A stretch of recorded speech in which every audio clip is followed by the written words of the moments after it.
Hi everyone, welcome back to my channel.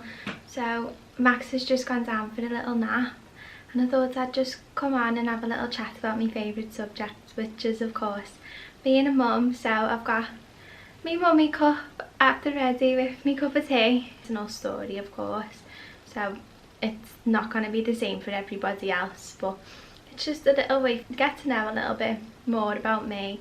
And like when I had the baby, before, a little bit before, a little bit after, like ask anybody. I love talking about giving birth, being a mum. I will always give you the positive sides of it rather than all the negative horror stories. I don't understand the way people do that. Like, you find out you're pregnant and then everybody tells you, oh, this happened to me, this happened to someone that I know, blah blah blah. But honestly, I had the best experience and I love to share it. Like, it's the best thing that ever happened to me. So let's get into today's video. A little bit of a backstory. So when I was 19, I actually had to get taken in for an emergency operation. So I went in first originally with suspected appendicitis. I remember I had really bad pain for about 2 weeks before this. And the doctors thought it could have just, well, I think they diagnosed it a water infection to start off with and said, like, if it gets worse, come back. And I ended up going back, to say the least. And it was horrendous pain and I couldn't even describe it. And I actually ended up getting taken in an ambulance to the hospital where they thought it could have been appendicitis. So they actually originally took me in to go in with a camera to have a little look what was going on, and that's when they actually seen that one of my ovaries had, one of the tubes had twisted. So because of the built up pressure, my ovary actually went from the size of a golf ball to the size of a melon, is how they described it to me. So because of like the loss of blood flow, it had actually died, so they had to take it all away. But I needed a gynecologist. So remember, I wasn't in, we have the women's hospital over here where they have like the gynecologists and things like that, or they have the Royal Liverpool Hospital, which is just general hospital, I think. So they actually had to call an on-call gynecologist from the women's to come and do my surgery. But because of the built up pressure and the swelling and whatever of the ovary, they actually just had to relieve the pressure. So they just had to cut me open basically. So I actually have, I think it was about 27 centimetre scar right down my belly. And I remember when obviously, like, I was 19 at the time. I'm 25 now, I'll be 26 this year. But at the time it was the worst thing ever. I never like getting my belly out anyway, so I don't know why I was bothered. But being 19 with a big scar, I just remember it gave me so much anxiety. But it wasn't long afterwards that I wasn't bothered by it at all. Like, it's just part of me. And like the nurse said to me, like, yeah, that's all that matters. So that's definitely the positive. But I remember in the first thought, because obviously I woke up thinking that I was just gonna be without an appendix, but I wasn't. I was a lot worse off. I was without one of my ovaries. So the first thought that crossed my mind was, oh my god, can I still have kids? And I understand this is a sensitive subject for some people, but that was the first thing that popped into my head. And the doctors and everyone were really nice. They said, yes, like, it should still, you've still got your other ovary, your ovary's fine, it's healthy, it still should be perfectly fine for you to have kids.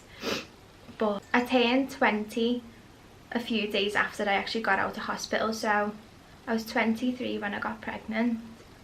So for those 3 years, I just remember thinking, it was just in the back of my mind all day every day that I couldn't have kids. And one thing that I've always wanted in my life is to be a mum. Oh, my voice went all funny. I've always wanted to be a mum. I couldn't think of anything better than being a mum. I love it. So those 3 years were the worst, and I remember it affected me mentally without me even realising how much, like, I was such a different person in that period of time. I was moody, I was angry all the time, I would take things out on everyone that was closest to me. And I won't get too much into that because there's not much to say really. I just remember it must have just been there all the time. And I honestly, obviously now we know that I've actually had a baby, I'll get into that in a sec, but for anyone going through anything to do with infertility, like, obviously I know mine was just a thought and some people are living it, and I can't even imagine the feeling. I really can't, and my heart actually breaks for anyone going through anything like that. It actually it upsets me. It makes me feel ill thinking about it, because I just can't imagine. But we won't go too much into that. So yeah, so when I was 23 I actually, well, got pregnant. But I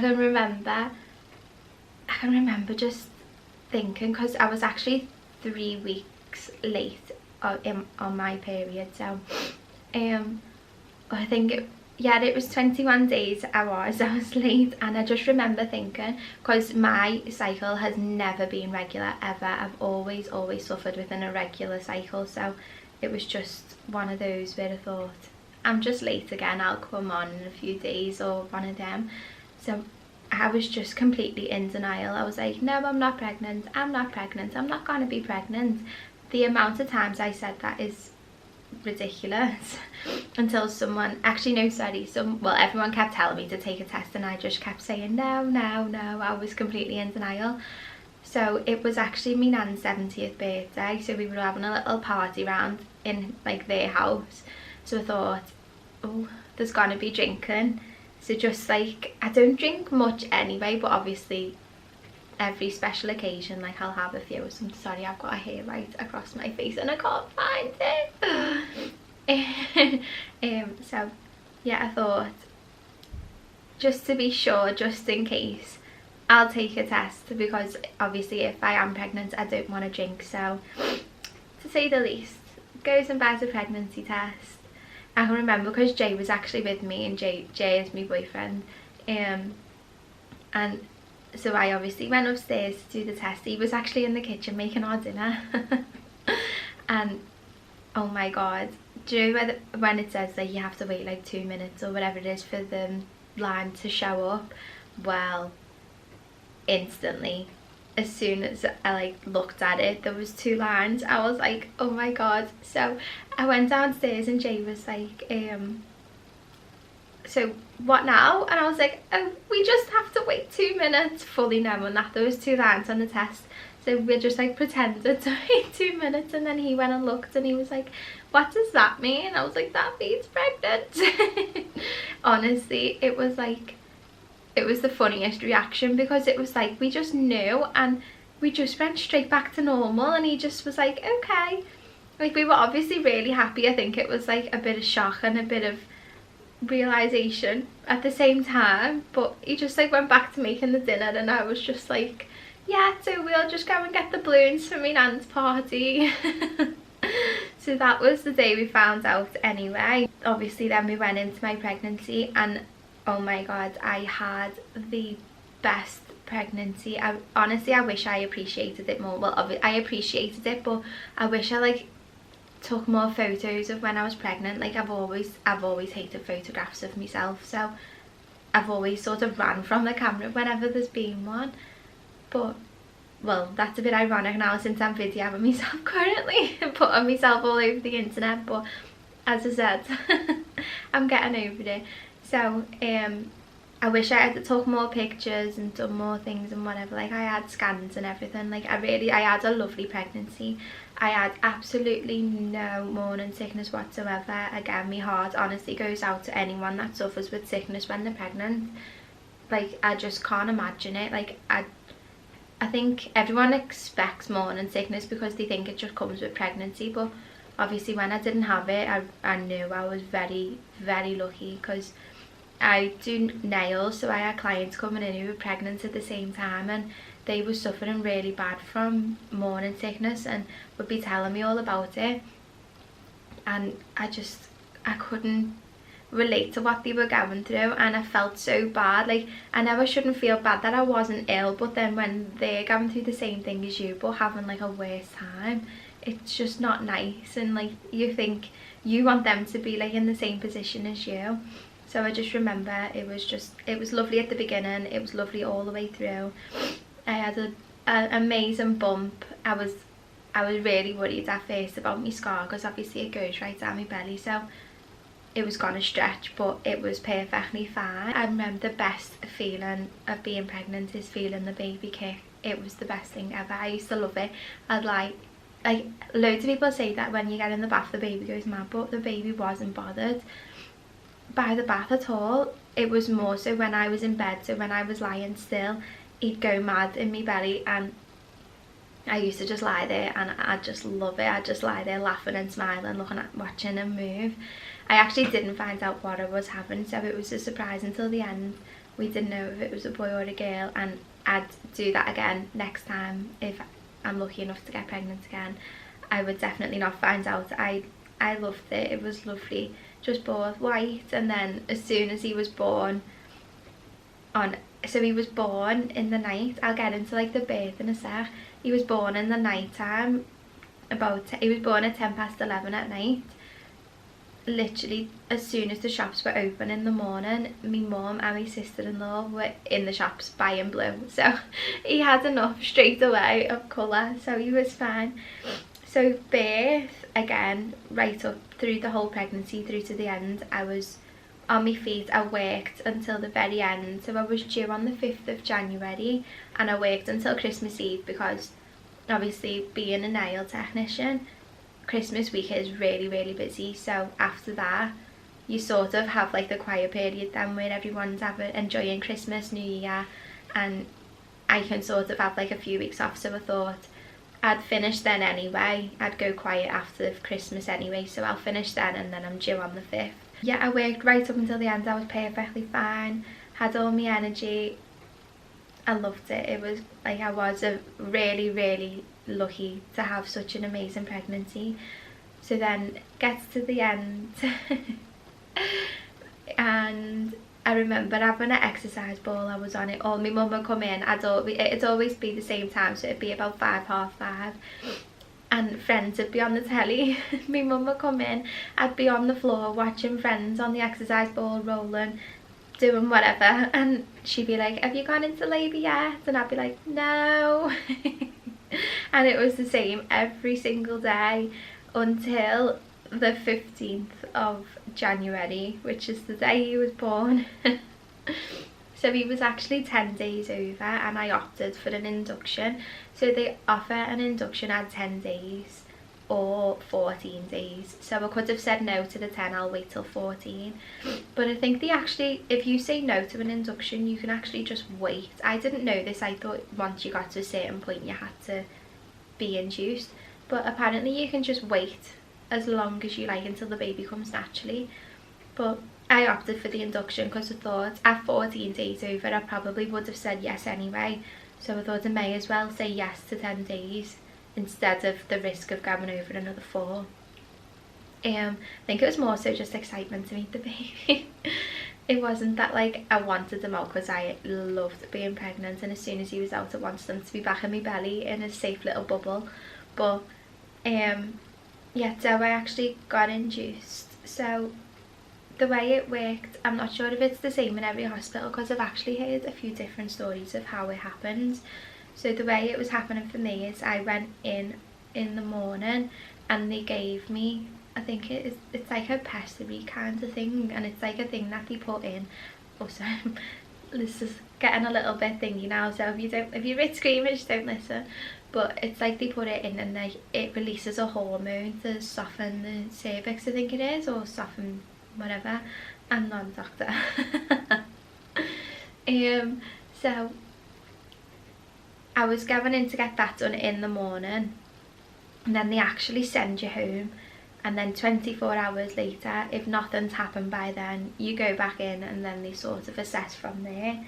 So I went in and they have to obviously assess the baby and you and heart rate and blood pressure and all things like that before they can do anything. So I was on the monitor, they were measuring the baby's heart rate and it was actually low.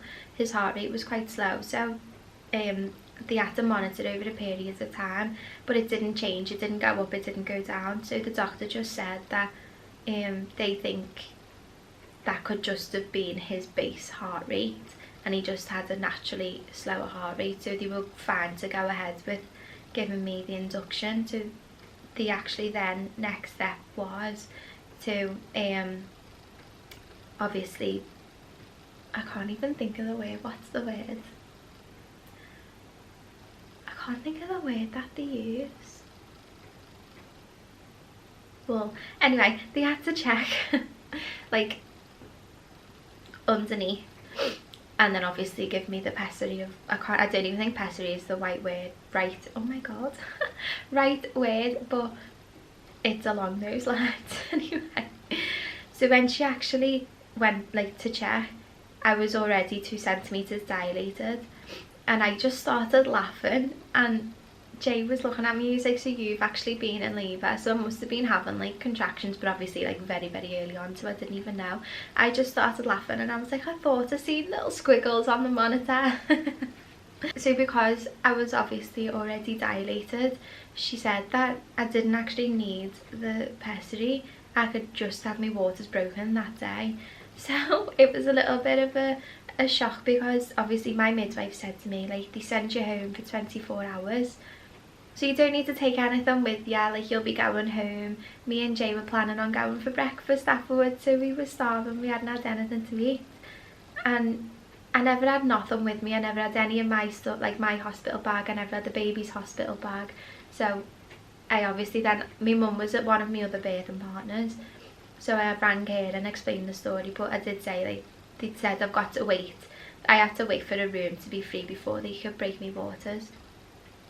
So it could have been a long wait. So my mum was in work and my mum actually like jumped up to like go like home and get me back and come straight to the hospital, but I'd had to tell her like, no mum, there's no point, like I'll wait until I know more. Long story short, even though I've rambled on for ages about that already. So I actually went in at, I think it was 8 or half 8 in the morning, so it all started from that early, and I didn't actually get moved from the waiting room to a room until 5:30, I think it was, and in the afternoon. So that's when they moved me, and then I had to wait about just under half an hour, I think it was about half an hour, for the midwife to come in, and then she broke me waters. And then she did just say like, it'll just start. She said it's not like the film where it all comes out in one big gush. It was like, it'll just like come away like naturally. No pain whatsoever. It was a little bit uncomfortable, like you could feel obviously the sort of pressure, but it didn't hurt at all.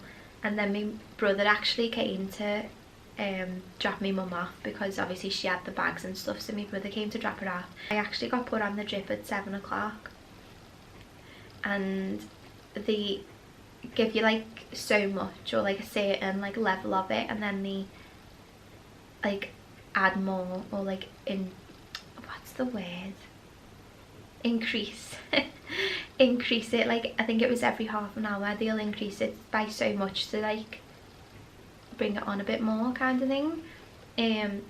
So I just remember it hit me hard and fast when they put me on the drip, like the contractions, but at first you get them and then you get like your break in between, so it's not too bad.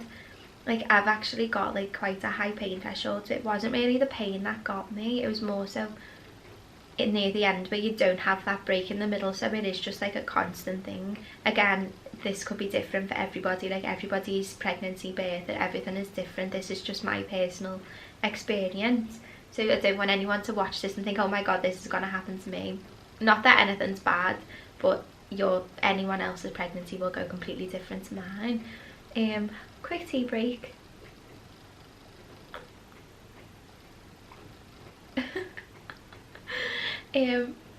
So where was I up to? I'm terrible for that, you know, like I've just got such a short brain span, like I forget. The contractions came hard and fast, and obviously they kept tightening it up, so the more they heightened it up, the faster they were coming. And I just remember thinking, because obviously they put me on the drip at 7, and I remember it saying like, oh, we'll check you again at about 12 o'clock. And by this time, I think it was by about 10:30, it was like back-to-back contractions, and I just remember thinking like, I can't go until 12 o'clock before they even examine me. Examine is the word that I've been looking for. So before they examine me again. At this point as well, I was on the ball again, and I had Jay sat behind me, and I remember just saying like, just push your thumbs into me back, like just at a certain point, and it just eased it so much. Oh, also I had gas and air at this point, but that was all the pain. Oh my god, I'm so bad. That was all the pain relief I actually had in my pregnancy, was the gas and air. I have nothing against people getting the epidural or anything. It's just, I personally wanted to try and go as long as I could without the epidural. If I needed it, I needed it, like that was my thinking, but I wanted to try and go without if possible, and that just happened to be the case for me in this situation. So it actually got to about 10:30, and I remember thinking like, oh my god, this is really intense now. And I remember then the midwife said to me, because your waters are coming away, you won't know if you need to wee. So she was like, I actually need you to try and go to the toilet, because if you don't, we're gonna have to give you a catheter. And if you don't know, a catheter is something that they put into and it empties your bladder for you, and you just don't realise. I've actually had one after me surgery that I spoke about at the beginning, and you don't know it's there, honestly. But I thought at the time, when you're in the midst of labour, I was like, I am trying to get something out, I don't want something in, like. So I tried my best to go for a wee. So what I didn't actually know is, if you have a full bladder, it gets in the way, so it actually blocks the baby from coming out. So I remember just being on the toilet. So obviously on the toilet, my mum came with me, and I was on the drip, so my mum had to wheel the drip. I remember that we laugh about it all the time. So my mum obviously was coming behind me with the drip, wheeling it along, but I couldn't have the gas and air in the toilet, because that was obviously what happened there. Sorry guys, the camera went off, and probably because I've been chatting for so long. So yeah, so the gas and air was obviously in the room with the midwife and with Jay. So I was in the bathroom with my mum, and I remember having 2 contractions on the toilet, and they were quite painful, because obviously I got used to having the gas and air with me then, so that was helping me like relieve the pain. And then I remember I was saying to him like, Mum, I can't wait, and she was like, just try and relax, like as much as you can, obviously in the middle of labour, just try and relax. So in the end, obviously, anyway, it happened, and oh my god, instantly me body like straightened. It was odd, like your body literally, like, well, mine did anyway, like was doing it for me. And I said to my mum, like, my whole body just tensed and straightened out, and I said, I need to push. And she was like, what? Oh my god, what? And I was like, I need to get back to the bed. I had to run to the bed and said to the midwife, I was like, I need to push. She was like, okay, we'll just check you in a second. And I was like, no, honestly, you need to check me now. So she obviously examined, or had a little nose, and it was time, so it was ready to go. So he was actually born at 11:10. It was a very quick labour, a very quick birth, and it was amazing, honestly. Obviously I know I had to be induced, and that wasn't the ideal scenario, like everybody wants to just go naturally, but considering, it was amazing. I couldn't imagine anything. So obviously my next birth or pregnancy could go completely differently. Everything, it's just, you never know, but this time I just loved it. I wouldn't have changed anything. And my mum was amazing, Jay was amazing, the midwife was amazing, and I had a happy, healthy little boy born after 4 hours, was it? 7, 8, 9, yeah, 4, oh my god, I'm like 5. So yeah, 4 hours, and he was there. He was £7.1, and I remember thinking, because we've all been, in my family, we've all been big babies, so I expected the big babies. When she said £7, I was like, are you sure? So yeah, my little £7.1 angel. I actually stayed in the hospital that night. I had my own room, and then in the night time, actually, or in the morning, early hours in the morning, his temperature actually dropped, so we ended up in an incubator. Nothing serious, just to like warm him up again a little bit. So he was in an incubator for a few hours, and then I was allowed home that night. And I remember the first few nights it wasn't hard, but even from like when we were in the hospital, he had mucus on his chest. I think it was because they say sometimes if they come out fast, they can't like get it up properly. So he had mucus on his chest, so that was affecting his feeding. So he wasn't having enough milk, but they need to give him milk to get him to bring the mucus up. But obviously as a first time mum, it was not nice for me, because it was like he was balking to bring like the milk up, but I kept thinking he was choking, so I kept getting all like anxious and upset when I was giving him a bottle, and the midwife had to keep helping me, because obviously they know what they're doing, they're used to it, so they had to keep helping me, and was like explaining to me and calming me down that he needs to bring it off his chest and then he'll feed properly. So that was fine, and then obviously it still was happening when we went home. So the first few nights, obviously hormones and emotions are everywhere anyway, so again Jay was absolutely amazing, and he would like, if I got upset and anxious about him balking or like having a bottle or anything, Jay would calm me down and take over, look after the baby, settle the baby, and then come and look after me. But honestly, it was only for the first couple of nights, and then after that he has literally been, since he's now 18 months old, and since he's been the perfect child. And I know so many people are gonna hate me for saying that, but he got himself, pretty much straight away, he got himself into a routine of every 4 hours. So every 4 hours he'd have a bottle, and then the only thing was, it wasn't that it was bad, but he was a very alert baby, so he was just awake, whereas obviously you'd expect a newborn to just sleep all the time. Again, I've got a hair on my face, I'm so sorry.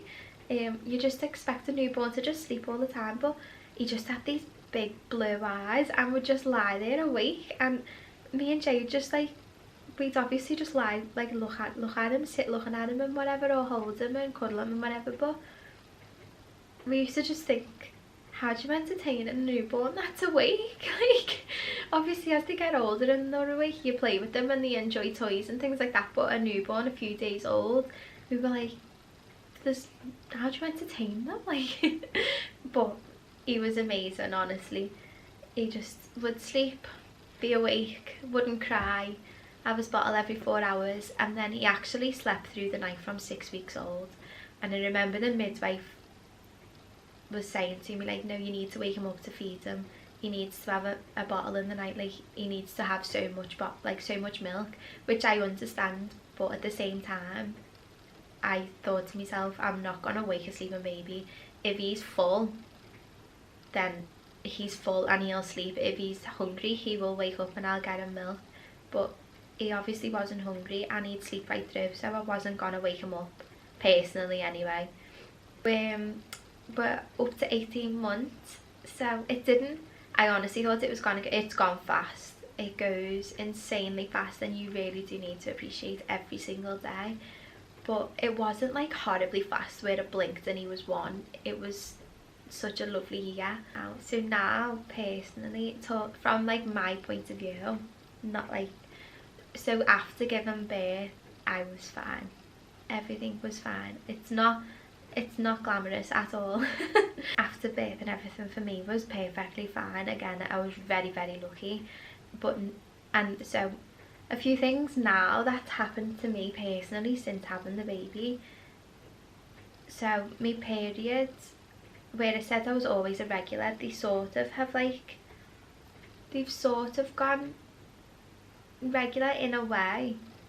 Not every month, I'd say. It's not like to the day, where some people have literally like their cycle goes from a certain day every month. Mine's not like that, but it's sort of like evens out, where it's like the same amount of weeks in between and whatever. But now as well, I've noticed the first day, so the first day of like my period, I will get really bad like aches. I've never really suffered from period pain. Obviously everyone suffers from period pain every once in a while, but I was never bad with it. But now it's usually the first day, and I'll have like a bad day where it's just really achy, but then after that day I'm perfectly fine. But that's one thing I've noticed since after having the baby. Next is me hair. Oh my god, so when people say like your hair goes nice, I think I actually discussed this in my previous video, because I said about the extension clips, so I won't go like fully into it again. But basically sometimes they say after giving birth like your hair can fall out or go like in a bad condition. So mine actually happened a year later, and my sister-in-law's a hairdresser and she said that it can happen up to a year later. So that's what's happened to me. So I've actually had lots of snappage in my hair, so there's like short bits and long bits, but it's gradually growing back and going back to normal, so hopefully it won't take too long. I've been taking hair vitamins and putting treatments on and things like that, but that's one thing that I've noticed as well after giving birth. Again, might not be the same for everybody, so please don't think oh my god my hair is going to fall out, because it might not. It's just me, but I've always had fine hair anyway. So I feel like I'm going to be scaring so many people when I thought this was going to be a nice happy positive birth story. I've actually been talking for so long. Is separation anxiety. I thought this was like, this will probably be so common, but in like a light-hearted way, not like a very serious way. But I get such bad separation anxiety. Like if someone's minding them, it's mad, because there's like a few people who I'm fine with having him, but I can't imagine him going to other people other than like me mum, me nan, my sister-in-law, and then obviously Jay, if Jay has him on his own, and my brother as well, who's obviously with my sister-in-law. Other than that, I get so anxious about anybody having him. I don't know why, but I think it's because I know I'm very close to that, like those small group of people. Obviously my family, and I have more family, but I am very close to those few, so I know. I just, it's strange, I can't explain it. But the thought of him going to nursery, because that might have to happen next year when he's 2, the thought of him going to nursery makes me feel ill. The thought of dropping him off to people he doesn't know, people I don't know. Obviously I know it doesn't happen like this, and they actually like wean you into the whole thing and you can stay with them. But I think as a mum, I'm sure other mums will understand. I don't know, the thought of him getting upset and me not being there as well, oh, it's so scary. But oh, it's one of those things, isn't it, that has to be done. So I'm sure at the time I'll update you when he's actually going to nursery, and I'll update, I'm sure we'll do like a little first day going to nursery vlog and things like that maybe. I know I've been talking for like so long, and it's probably going to be such a long video. If you've lasted the whole way through, thank you for watching, thank you for listening.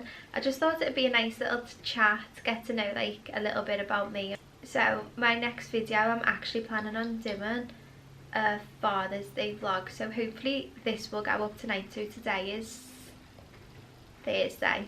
Today's Thursday, so hopefully this will go up tonight, if not tomorrow. I know it's late because it was meant to go up yesterday, but I just have not had time to film. Yeah, so I'm hoping to then do a Father's Day vlog, put like a few little pieces together, film what I can on Sunday. I'm not too sure what we're doing. We were going to go for a nice walk, but I think it's meant to be raining, so we'll see. Yeah, that's the end of today's video. Thank you for watching. If you did enjoy it, please give it a like and subscribe to my channel. That would be amazing, and I would appreciate that so much. So yeah, thank you for watching, and I will see you in the next video.